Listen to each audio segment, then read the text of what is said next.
Hello, everyone. Welcome to Mupo and Friends. On our show today, we have American actress, producer, and writer. You've seen her in many roles throughout her career, and her fans from the 80s can never forget her dark curly hair, dialects, and her screen presence in roles like Amityville 11, The Possession, The Last American Virgin, Better Off Dead, and Bill and Ted's Excellent Adventures. Please welcome Diane Franklin. Hello, Diane. Welcome, Hi, welcome. nice to be here. Thank you for having me on the show. It is a pleasure. I just want to start off by asking, this is, you know, you started out acting at age 10, right? So how did you actually convince your mom and dad that you wanted to be an actress? Like, how did you get them to say, okay, you know what?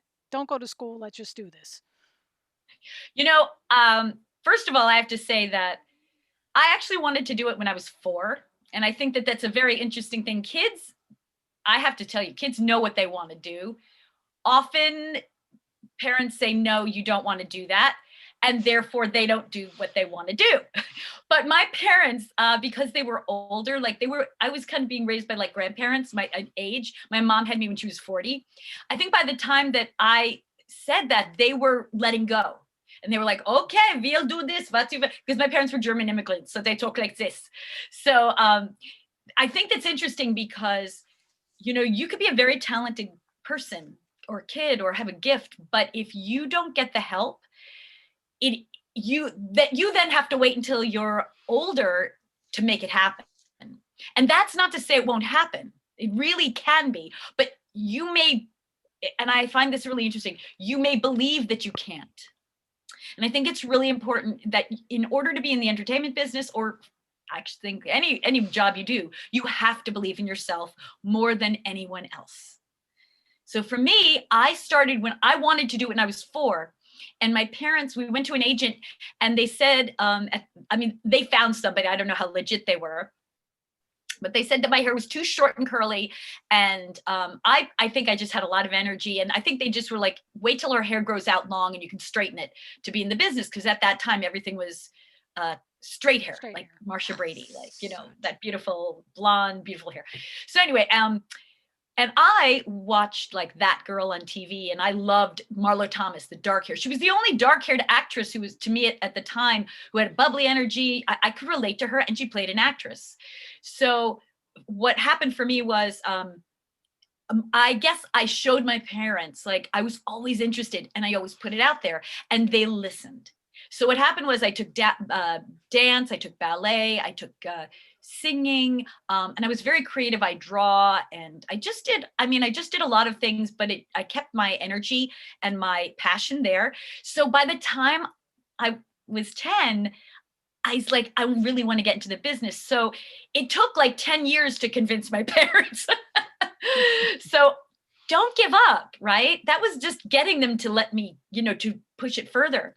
And then once I turned 10, even then they didn't know what they were doing. So, yes, you will make mistakes. Yes, you will fall for pranks and not pranks, but things that are, not legitimate businesses. It's just part of the process. But through that, you gain a much more appreciation for what you do and making it happen. So my parents got they found a manager, a woman who was a modeling agent. And it's all basically through word of mouth, and finally, so I started with modeling, and I did that for 2 years. And again, I had no experience except for the training that I had, which I think normal kids do, doing school plays, being up on stage, maybe I went to a camp called Usedan, which was a music camp, and I got on stage and sang. So there's a lot of opportunities. When you're a young person, you want to act. If you don't have that opportunity where your parent helps you, then just keep getting information and look at the internet and, just absorb everything that you can, especially if it's free on the internet, which was not something that I had the opportunity to have then. So what I'm saying to you is I started at a young age wanting it. I just didn't give up.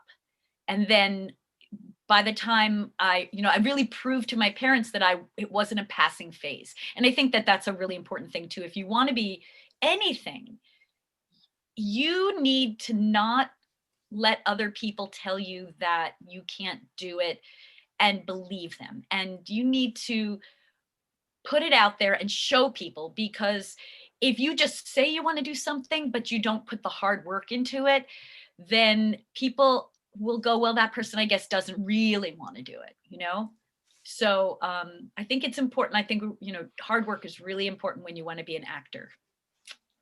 There's the answer to your question. You were incredibly driven as a child. My goodness, you seem to know, almost be like a mini adult. I was very, funny you say that. I was very innocent, actually, but I was very, I wasn't that kid who's like, I want to be on stage. Hello, my baby. I wasn't that. I was in my own world. I'd be dancing and singing in the living room by myself.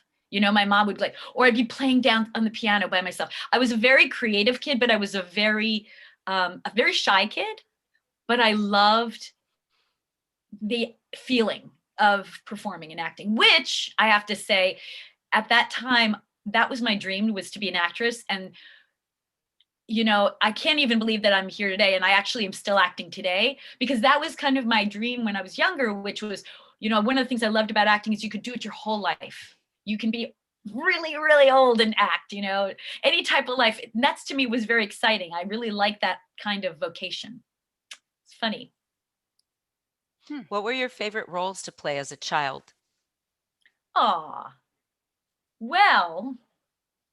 that's so interesting. Well, I mean, I loved doing musicals in school. I played Tup Tim in The King and I think that was my first role. And I played, I did How to Succeed in Business Without Really Trying. I played Rosemary, and then I was in Guys and Dolls, and I played Sarah Brown, I think it was. So, and Sound of Music, I played one of the daughters. Not Liesel, but the one of the other ones. So, but I mean, that experience was very helpful to me as an actress, and I did love to sing. But we're talking about. We were just talking before about Madonna, and it's funny.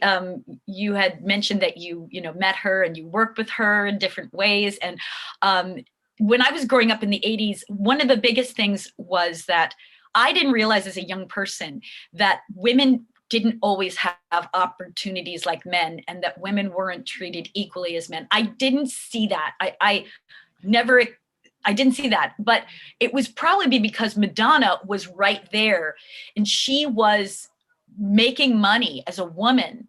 And she was using her sexuality, which was awesome, but that wasn't happening before the 80s. In the 70s, women were still struggling to get in the workforce because they had been going to school. But people have to remember, women were not really even going to college, so much and earlier in history. So it was all the moms who had daughters who grew up in the 80s. The moms would say, get out of the kitchen and go get an education and go out there and do something, So it was fascinating to me that when I grew up, I didn't even think about not doing it, or that it would be a problem. But I learned at a young age that, when you're given an opportunity, you need to treasure it and respect it and understand it doesn't come whenever you're ready. You could be ready, you have all your talent, you're ready to go, and I want to be discovered, and you're ready to go, but the world may not be ready for you. So that's what I feel in acting. You need to take your time, and you need to be patient and keep going after what you're doing and get better and better and better. When the world is ready, you'll get your opportunity. Now, that's great advice. When you were a kid, did you go to public, schools? Were you tutored? Good question. I went to a public school. In fact, the school didn't even know what to do with me, because they were like, what? Because, okay, I'm on Long Island.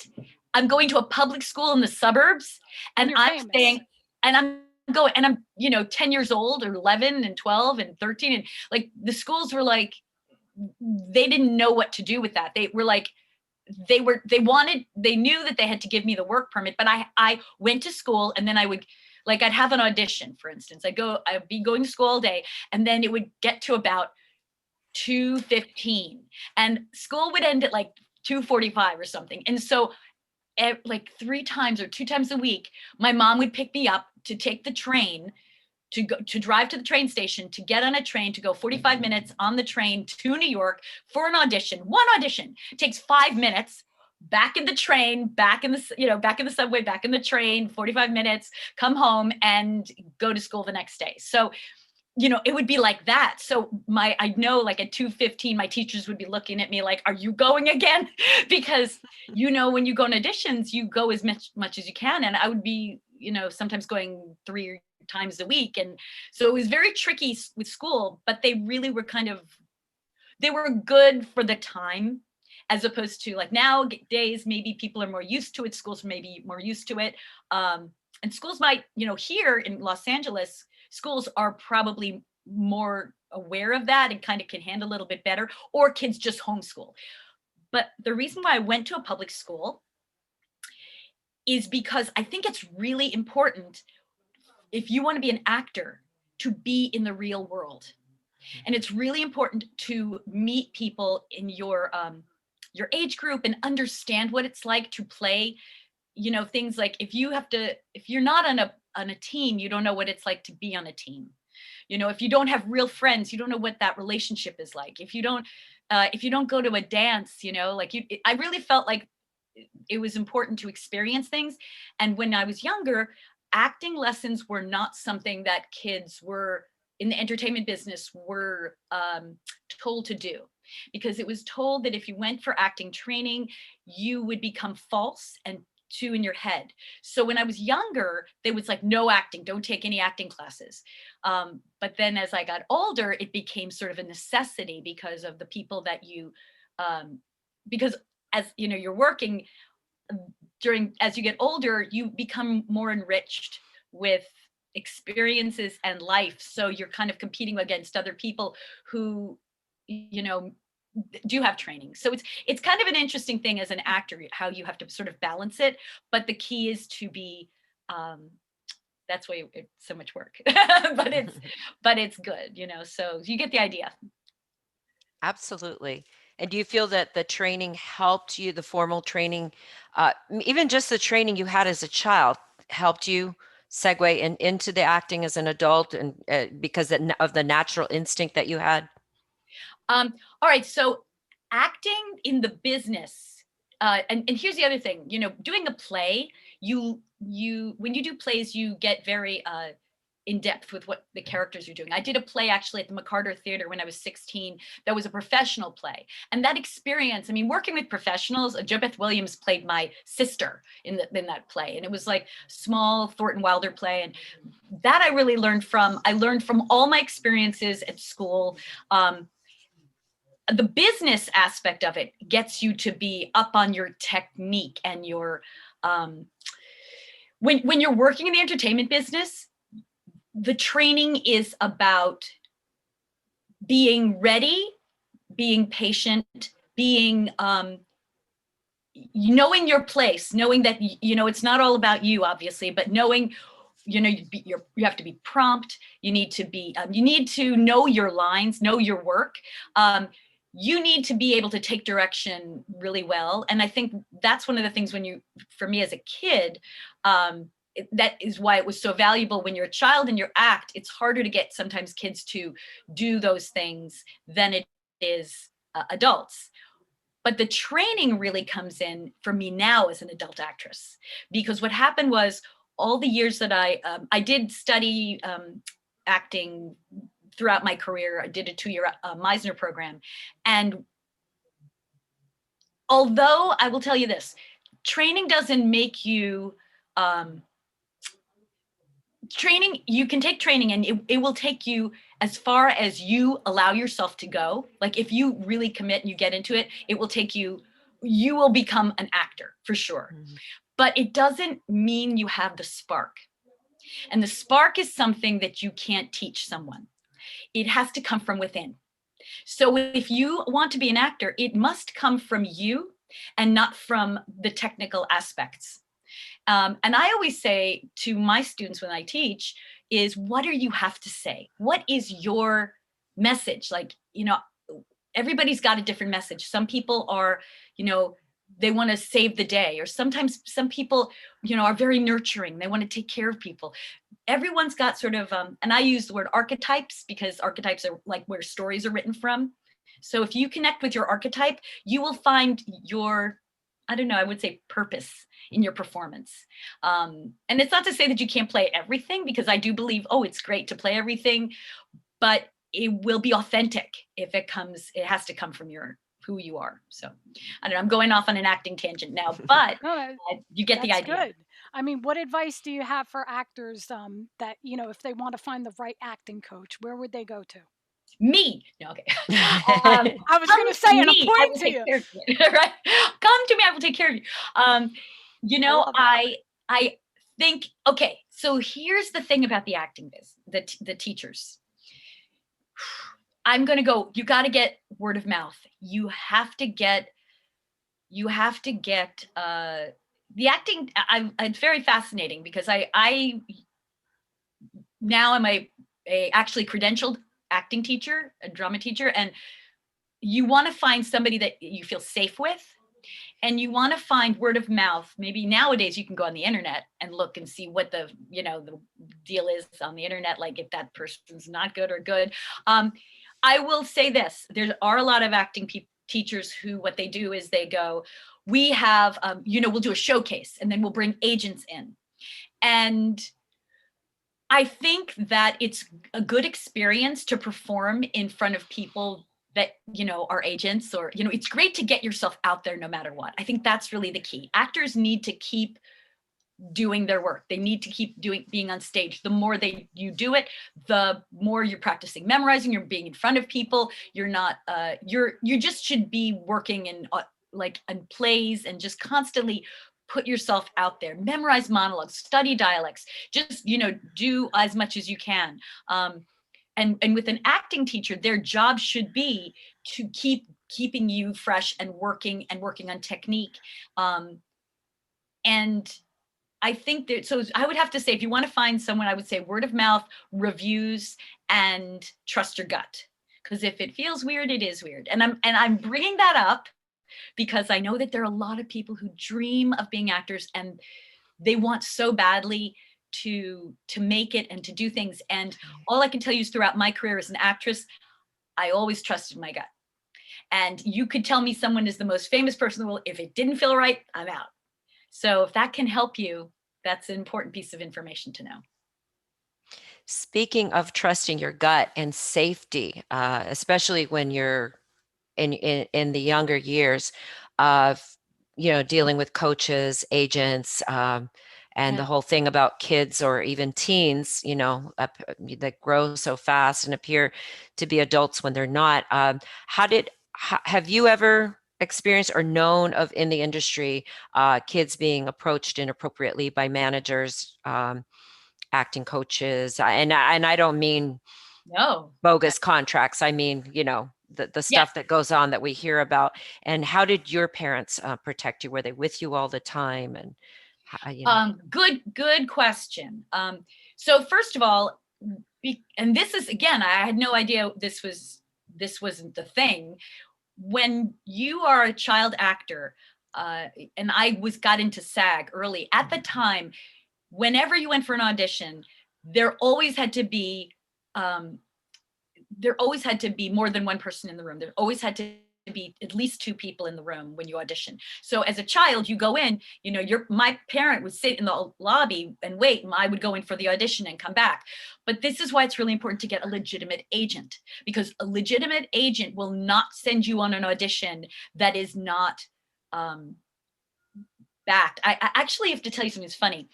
It's one of the reasons why kids or professionals join SAG or the union, because anything that's union, people have to take the extra step to, spend money to make their productions solid and safe. So if a company doesn't have that money, there's no holding on to, like, you don't know who these people are. So that's why there's a lot of interviews now, let's say, that are non-union, and you have to be very careful, because if it's non-union, they could be very nice, but there's no guarantee. Whereas that's why if it's SAG or equity or after, there is a little bit more at stake for the people who are doing the casting. And I have to say that I've heard things happen for other people, strangely, because I started so young and I developed a professional attitude and I trusted my gut. I actually never had any weirdness. I never had anybody coming on to me. I think it has to do with how you walk in.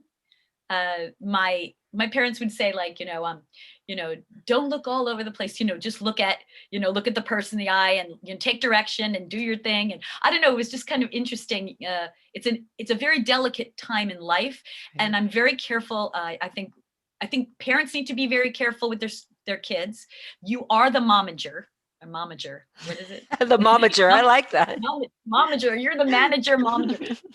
You're magent. I don't know. You're the person who, as a parent, yes, no, that child's going to be more important to you than, it should be the most important thing. Never feel like, if you feel weird, parent, you take that child out. So you really have to, parents are very much part of the auditioning process when they're young. And success is never worth any weirdness. It's not, because if your child, you don't, I will say this, it is absolutely possible. I, again, had no problems. But I think it was because I was trained how to be with people through my parents before I even went in. And that's why it's important to be in a lot of plays and do school stuff, and because you've got to get used to understanding how to deal with people and understand your rights. And so I'm sorry, I keep going back to this, but when I used to go into an audition and there'd be two people, I knew my rights. I knew what Screen Actors Guild said and what the law was. So I, even at a young age, I was like, okay, I know what is right and what's wrong. But if it feels weird, you just have to get out. But I will say this, the people who've ever been weirdest to me are the people on the fringe, are the people who were I don't know, people who weren't in the business, but they wanted to be. They were the strangest people. I'd had weird, had a music guy, and who was interested in just weird kind of sometimes you get agents or managers who are on the fringe. And if they're not legit, I think that's kind of be even scarier, because you're dependent on them. You want to go on that audition. And so you need to find somebody you can trust. So first find the person you can trust. And that is through word of mouth. Or you got to ask a lot of questions to find the right person. I love that too. What you keep saying, if in your gut it doesn't feel right, don't do it, no matter what. It's not worth it. No, and you know what? You don't want to. If somebody's young, I know, okay, I want to bring this up, but this is something that I don't know if other actors will feel like, but I wasn't just I wanted to act. I needed to act. There's a big difference. Actors are sometimes people who feel like they can't do anything else. And I think in my heart, I thought, I can only act. That's all I can do. I looked at the world and I was like, well, I'm not as smart as that person, or I'm not as tall as that person, or I'm not as, strong as that person. I looked at the world and I thought, what, what can I be really good at? What can be my thing? And it was that. It was just acting. And so because I had that feeling of need, I think that put me in a more vulnerable place. And I think that maybe how a lot of other actors feel, like they need it. And when you need something, that's a bad place to be in. You're more vulnerable. So you need to be always able to say no, always able to back up. And I guarantee you will be successful even if you say that. Do you understand? You have to. Absolutely. You have to say no. I say you no will be. No. Yeah, right. But see, there's women, there's kids who are very strong. Those kids are fine. Those kids know how to handle it. But I played characters that were like ingenues, very soft, vulnerable, innocent. And for those people who play those characters, they might look for, somebody who is very soft. I mean, Brooke Shields is an example. Brooke Shields is, to me, I mean, she had a big effect on my career because she brought the dark eyebrows into fashion. And then from that, I started working more. Because they would say, like, give me a Brooke Shields lookalike. That would be the thing they were talking about. Nice. Right? So Brooke was, she was younger than me, but we actually did modeling together. Believe it or not, we were the same height at one point. I was maybe and she did a movie, Endless Love, and I was an extra in the film, but she remembered me. She was really sweet. And I knew her mom, like I knew all of them. We all grew up together. Lori Loughlin, Brooke Shields, Felicia Schachter. I don't know, like there's a whole, she was in Zapped, like just, I don't know. We were all young and then we were all growing up in the business. And Brooke was one of those girls.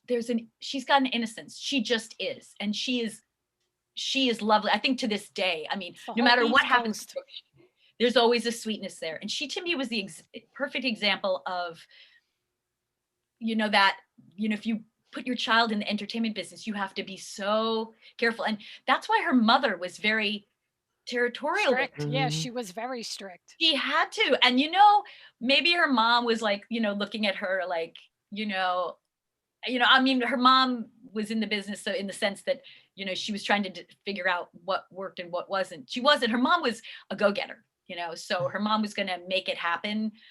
But at the same time, Brooke was or is an example of an ingenue who really had to take things to be very delicate.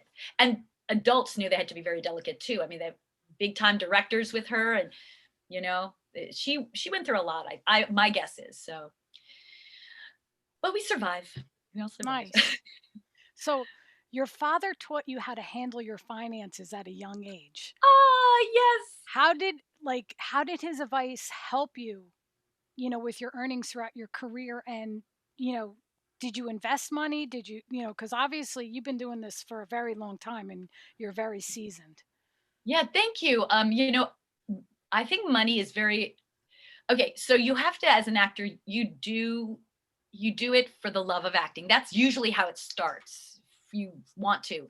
I don't know if anyone's ever wanted to be an actor just for the money. I don't think that goes that way. Maybe today, I don't know. Now, maybe that's just because now people are influencers and, and TV, TV series are just different. But I think with my dad, what would happen was, because he was European and he had to deal with like saving his money. He came over from Germany after the war, and or maybe it was during the war, I don't know, but he came over. And so when I started making money, it was always understood that that money was going to be saved, and he put it into an account. And I mean, I think it was amazing. I mean, my parents made their own, my dad was making the money for the family. My mom didn't work, but at that time that was normal, or it was also not a problem. And I made money, but I remember thinking, like, it's amazing that a child could make money. That's a phenomenal thing to me. Like, I mean, aside from like, obviously, people can get paid for doing, babysitting or mowing the lawn, but this was like legitimate work where you would get, you pay taxes, taxed, I mean, you're really getting things. So when I started to make money, I remember it just made me feel, I think for me emotionally, I had a lot of self-esteem because I knew I could take care of myself. Like, that's the thing about when you make money as a young person, you suddenly realize, oh my gosh, I can survive. And I think that's like, no matter what job you do, it's a great feeling. And I think that's the biggest thing it came away with, was that I can earn my own keep, and I can earn it as a woman, which wasn't a given. Yes. And again, during the 80s, one of the reasons why all those films came out was with like, 9 to 5, and there were all these women, like, and with Madonna coming out with like a woman can be in a man's place, is because women didn't know that they could survive without a man. They really didn't. They were trying to bring it up in the 60s more, but by the 70s, it was kind of cute that a woman was in a man's job. I mean, it was like anchor man, like, oh, that's cute. You're funny. Turn around. Let me see what's going on. You know, I mean, and I'm not saying that doesn't happen today too, but it was really women were trying to get in the workplace because not every woman wanted to be in the kitchen. You know, not every woman wanted to be, you know, a housewife. And to me, I think that's important. It's like, it's important for everybody to be happy and to be following their own dreams. And I believe that there would be less problems in the world if people were allowed or helped to go after their dreams. I really do. I think a lot of times kids are ignored at a young age and then they never recover from that. If you can't do what you want when you're a kid, all of a sudden you go, well, I don't care. I don't care. You get a lot of kids who go, I don't care. I don't know what I want to do. I don't care, because they did know, but they weren't being respected. That is so true. That is so true. And then when you're an adult, guess what? You have the power now. So the truth is, if you want to go after it, don't think you're too old. No. And I will tell you another thing. I just finished my degree in 2000. I got my BA in English in 2014. So right on. That's what I'm saying is, you know, and I did it because I was one of my things I wanted to do. Like, why can't we go back to school? Why can't we learn? You know, why can't we keep filling the cup? There's a sort of a head that people just judge themselves. They get too old too fast. You'll get old anyway. Don't worry about it. So, you know, don't worry, you'll get old. You can give up later, but why not do what you can? And the good energy that you will feel in yourself will translate to those around you. It really will. I love your belief system. You have definitely broken through a lot of the enculturated beliefs in society. You were fortunate to have a father teach you about finance and help you be financially literate at a very young age. Mm-hmm. Fortunate to know about investing, having that discipline. Do you feel that discipline is what has helped you have a sustainable career and doing what you do? Because you certainly also had the freedom to explore your choices. So many kids are told, like you said, oh, you don't want to do that. So that kind of ingrains in our head. And you get to be an adult and you find out, why do I have these subconscious beliefs of I can't do this, I'm not enough? And it all starts in childhood. So do you feel that discipline, especially the financial, is what has helped you? Well, I'll tell you something. The earlier you start making your own money, you start realizing how quickly it can leave your hands, right? Mm-hmm. So the thing about saving money is really interesting is actors, as far as I was raised, actors always have to save their money for a rainy day. You always have to save it. So like maybe some people would buy, I don't know, game systems or TV. I wouldn't, you know, I would spend more time. I found that I think one of the things that I did growing up was I could do without. And I found that was a strength. Mm-hmm. You know, I didn't need things to make me happy. I needed to be creative. I drew and painted and, you know, danced and learned languages and went, you know, I guess my only thing I would say is I did take some classes, you know, so that was a kind of an expense again, you know. I took German and I went to art school, and like I've done a lot of different things in my life, but I have to say I invested in me and not in things. And I think that, and I'm very happy. I mean, and I'm married and brilliant. And, you know, I've had animals and stuff. So I think people talk about happiness. Invest in you. Invest in what your feelings are and your thoughts. You know, love yourself, you know.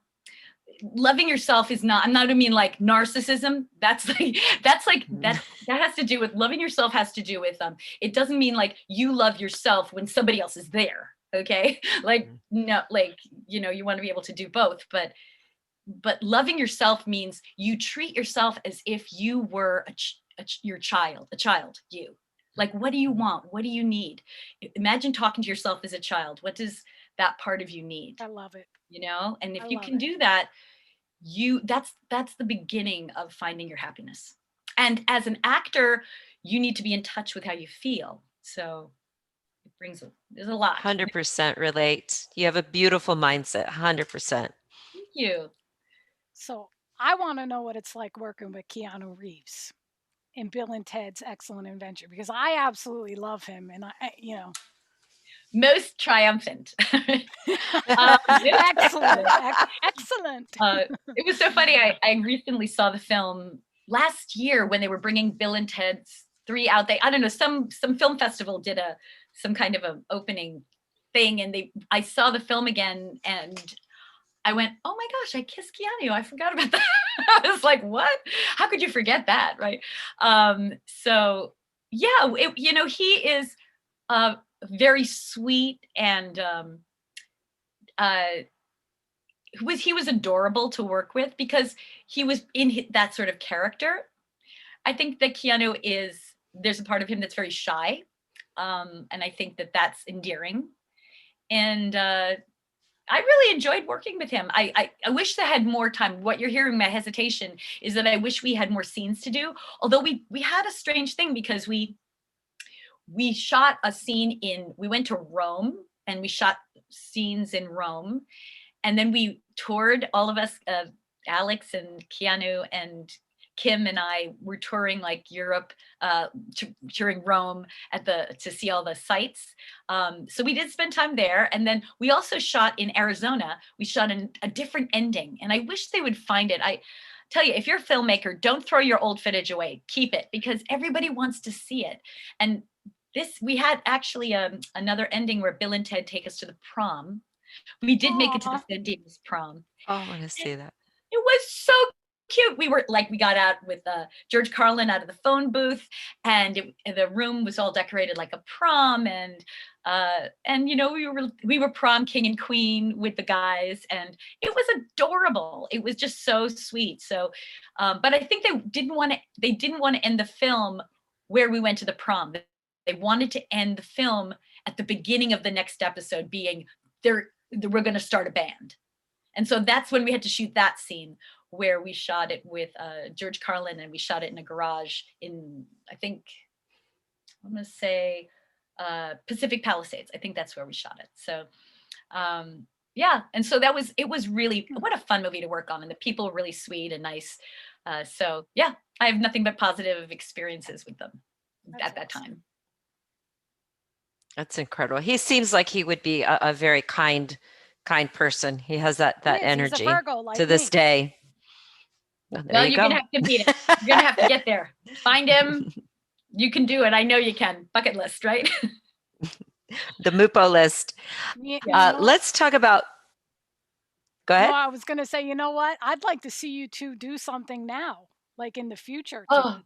That would be really I wish I could have done Bill and Ted's 3 so we could have done it. That would have been adorable. But that's another story. Or the rewind, fast forward to years ahead, what happened to these characters. Yeah. Like a little, yeah. It would be great. So let's talk about the ever so popular and actual spine-chilling Amityville Murders, which to this day is still talked about, and you have lots of fans. You've said that you were affected by it. I was watching something. Did you ever, when you were filming, actually experience any supernatural occurrences or? Yes. Yeah. Okay. Yeah. So yes. You said I know you've said it still haunted you. Yeah. All right. So, and it's real. I want to distinguish so that audience members know, those of you who know me from Amityville 2, The Possession, I played the daughter in the film. And now I have done recently, within the last 2 years, I did a movie called Amityville Murders. It's out now. And it's scary. It's scary. And it's, I would have to say, it's kind of more of a horror, but drama. It's more drama. It actually came out around Halloween, I think last year. And it wasn't as horror as people, when people go to horror, there's this wide range of horror. So some is very, bloody and graphic and heads chopped off and all like crazy stuff. With this film, it's more psychological, but it's very scary. I like movies that don't have. I think that's scarier. It's more spine chilling. I like that demonic. too. I like movies that are not, it's not so in your face. I love the movies where you're waiting and waiting and just, I don't know. It's a very good movie. So now in this story, I play the mother. It's the same story as Amityville the Possession, kind of. It has the same subject matter about the haunted house in Amityville. And it's about the family. The Montellis were in Amityville 2. We changed the name to the Montellis, but it was about abusive household. And then today, this movie is, we actually use the name of the real family because this is based on a true story. Wow. Both of them were. And the true story is about the DeFeo murders. So I plays Louise DeFeo. And it was, well, first of all, for this film, I did research.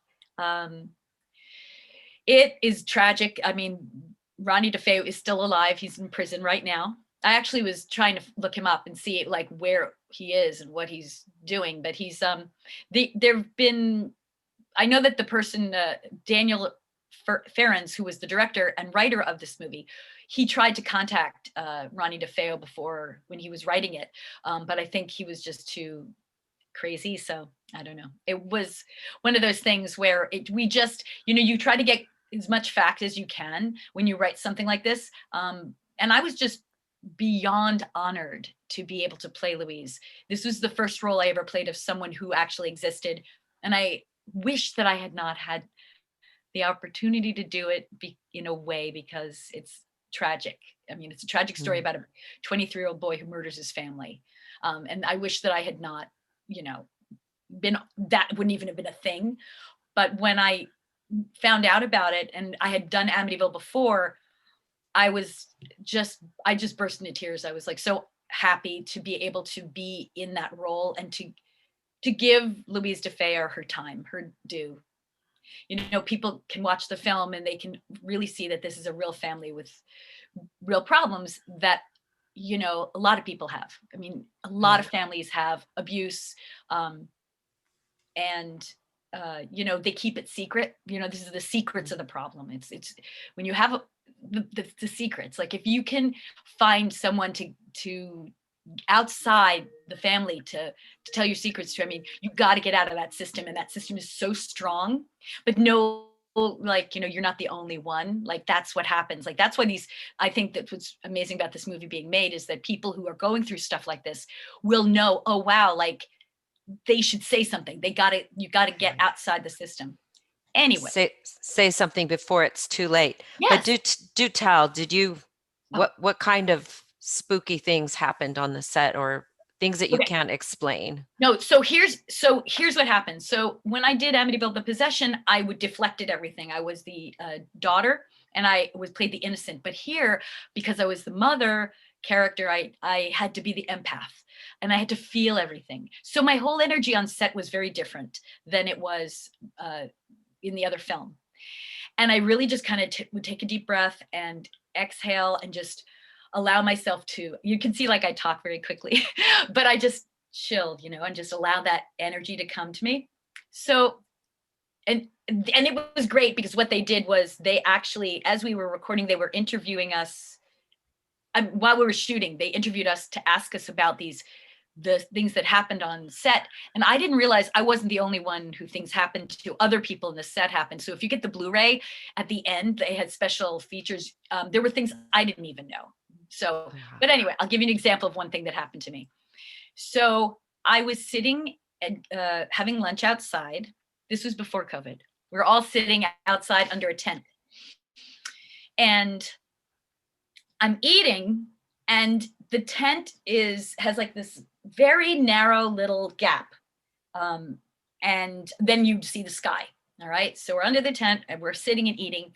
All of a sudden, I would say, I don't know, 8, 10 pods that were this big. Like they were, I can't even example. They were like like a giant, like a walnut size kind of, maybe even bigger, came out of the sky and fall in my lap. And I was like, okay, that's first of all really weird, because there's no way it could get to me except it had to have been this thing. So these pods They were black. And as they're in my lap, I kid you not, Oh my God. they slowly opened up in my lap. And this didn't happen to anybody else. It's my lap.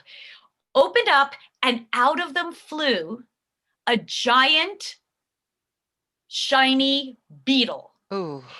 That was like those black purple beetles, literally the size of that was about the size of a walnut. Did you I would've scream? fucked out. I stayed calm. I was like, okay. I mean, you know, and it just goes to show when something happens to you, you are in shock. So you don't, I just sat there and everything was like in slow motion, you know, slowly up. And then the bugs flew off. And literally, it wasn't just one, it wasn't two. It was like, you know, 8 of them going up and up and up. And I'm just sitting there, and people next to me are like, what is going on? And I'm thinking, it's just Amityville. It's just the weirdness. And I found out later that haunted. It was crazy. There was a fig tree, but it was way off. And on that fig tree were these nuts. So the all I can tell you is it's a very that was just one thing that happened. And I can't even it was just the weirdest thing. And I just said to myself, take a deep breath and let it flow. Like that, you know, when something happens that you can't explain, you need to let it pass through you. Don't get all tense, you know, just let it go through, because it's it needs, sometimes things need to be expressed. I don't know if there are ghosts or you know, so I would say Spirits. I would say spirits. Who are we to say? We don't know. And if these things, you know, I mean, I could have a whole bunch of spirits watching me right now doing this podcast, you know, but I still have a good attitude, right? But I think you the fact come on, that, join me. We can watch. Right? They want credit. Yeah, like okay, you'll get your time, but right now I'm alive, so I get to have the screen time. Right? No, I think it has a lot to do with the fact that Amityville is known for that. Like, just the whole town is like, even going through it on, if you ever went through it on Halloween, it's crazy. I have never been to the actual house, and I want to go. I actually really, and you know what? I almost went this summer because I had a convention. They were going to bring me to Long Island, and I was like, I am going to go to Amityville. I was at that convention, believe it or not. I was. Were you? What? Yeah. Was it happening? Well, there wasn't that many people. I went on a Sunday, so Sunday wasn't that busy. But wait, was it in July? No. I went to one that was in around right after Chiller. See, over here on the East Coast, I'm going to give you a little thing. So on the East Coast, Chiller Theater was known for all the horror and all the... Oh, I remember Chiller. I saw Chiller. I remember that. So we would do like, and that's in New Jersey. Right. People all over would come, and it, you know, it's pretty interesting, but we all took it upon ourselves because we were doing a celebrity lockdown. And I could tell you, I want to do a celebrity lockdown. So I could tell you stories about that at another time because this is all about you. But I know for a fact that house in Amityville, we went in there with these little devices to, you know, I forget what they're called, but they were like, hold on to this. And I'm afraid of everything. Like when it comes, I don't like. Well, will you take me next time? Because I would love to do that. Because I have really good energy, and I know exactly what you're talking about. And the feng shui is weird. It's. Mm-hmm. I saw things that nobody else saw. I smelled like it was. We'll have to talk about this at another time. But we're gonna have our own session. Okay. No, I'll wait outside with the sage. No, right, exactly. It was. I'm very intuitive. So and I'll see things, and you know, it's just Amityville is just, when I hear films being done in Amityville, I knew it's going to be like off the rocker. Like seriously, it's just crazy.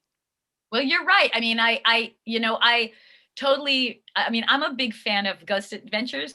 So like, I always want to be like Zach Bacon. Let's go into the do the lockdown there, you know. But I just think it's, you know, again, like if it feels weird, it is weird. Hello. You know, and I feel that with spirits too. Like if you feel uncomfortable, it's just not, you know, a place can affect you, you know, so you got to listen to your gut. Yeah. You've gone from Dream Girl in The Last American Virgin, which was an incredible role, and that really got you on the market there and notoriety. You were beautiful in it. And then You. to Amityville. So it's been an incredible journey with all the different films and TV appearances you've done. What has been your most memorable and your most challenging? Well, that's a very good question. My most memorable, I mean, I will have to say Better Off Dead, where I play French que existe et Monique. Has to be one of the most wonderful experiences I ever did. I loved working with John Cusack, Curtis Armstrong, Amanda Wyss. And because I love that movie so much, I'm actually writing. I have books online on Amazon. So if you look up Diane Franklin books, my first book is basically a great book for actors, young actors, how to get in, like how do you become a star? Go up from the suburbs to become a movie star. How does that even happen? That's my first book. And then my second book is mostly on Last American Virgin. So if you like that film, look for a book about curls. And then this book is going to be an homage, a tribute to Better Off Dead. So I'm working on it now. It should be out next year. So hopefully people will stay connected with me on social media to find that. But Better Off Dead definitely, it's such a fun movie, and I got all these great interviews. There's so many things I didn't even know that I found out from Savage Steve Holland. So that's happening. By the way, I don't know if anyone knows this, but I'm actually going to be doing a Twitch game this Saturday. I don't even understand what Twitch is, but I'm going to be part of it, and it's going to be based on Better Off Dead, and Savage Steve Holland is going to be in it. So Wow. go to my social media and find out about it. On Twitter, I'm Diane Franklin 80. On Facebook, my Facebook's full, but if you go to any of the Diane Franklin sites, it's probably me or I have a manager who's also handling that too. So whatever, Facebook, and then Instagram, go to actress Diane Franklin on Instagram, and that's me. So I usually post what's going on, and you will find out and stay connected to me with social media, and you're at the tip of the iceberg right here. So Excellent. And we have the two autobiographies are The Excellent Adventures of the Last American and yep. The French Exchange Babe of the 80s. So you can find those on Amazon. It has been such a pleasure having you. Absolutely love it. I mean, we could go on. Pleasure. Holly, you're so nice. We could go on, and we'll probably have to have you back with a follow-up, because we could just keep talking to you. You're just so lovely. I love your mindset. And I'm going to tell you, we Michele? should bring you back with your Michele, daughter. you're lovely. Oh my gosh, my daughter. Yes. Like together, like let's seriously do that. Because I have more questions. And we good. And my daughter, if I can get her to do, I will take you up on that. We have something coming up next year, so I'll keep you up on that. She's awesome. And my son, Nick Diller, he's a musician, your son. Spotify. Check him out. His music is beautiful, and he's got gorgeous red curly hair. Gorgeous. Say his name again. Nick DeLaurentis. Nick DeLaurentis on Spotify, singing, singer, musician, composer. Beautiful music. Listen, we'll get him on too, because we have internet radio and a label as well. So I mean, you never know. Yeah, excellent. Most excellent. And do share if people do want to study with you. Where do they reach out to for that? Thank you for saying that. I'm always very shy about that kind of stuff, but the truth is, yes.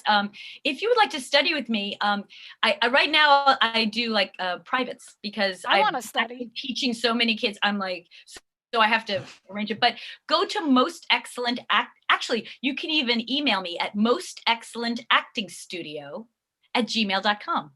You can mostexcellentactingstudio@gmail.com. I seriously want to get taught by you. Like, I'm not kidding.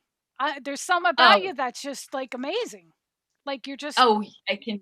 Let me just tell you, in America, it's insane. I can make things, and women are I would have to say, I wouldn't say my specialty, but I mean, I think I'm very much about helping empower women. I mean, certainly, the world needs more good energy, and I'm here to help. I'm going to follow you. I think I already do follow you on Instagram and Twitter.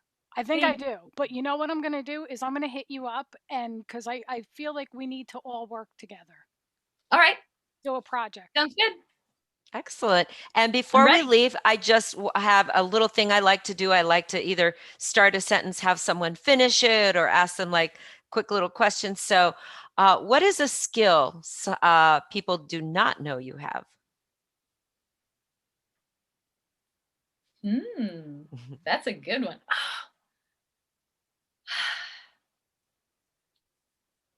I don't know if you could consider it a skill. Well, good. That's a good question. Oh my gosh, there's so many things I'm thinking and my mind is exploding. This is a great question. Oh, I don't think people realize how big thinking I am. I would say big thinking, and yeah, patient and big thinking. And you're It might, yeah, patient and big thinking, yeah. and your message to the world. You know, everyone's saying be excellent to each other, and I agree, but be excellent to yourself. Awesome. Starts with Thank that. you. Okay. Thank you. Ladies and gentlemen, this has been Diane Franklin. Please follow her on Facebook, on Twitter. We'll post the links. Don't forget to catch her books on Amazon. I will post that as well. Thank you so much for gracing us with your company. It's been lovely to chat with you. You can tune in to Mupo and Friends at www.mupoentertainment.com. Again, that's www.mupoentertainment.com, courtesy of Mupo TV. Until next time, thank you for joining. This has been a great time with Diane Franklin. And as always, this is Holly Lombardi with Mupo and Friends, and our incredible host, mastermind, and CEO of Mupo Entertainment, Michele Mupo. And until next time, we are over and out.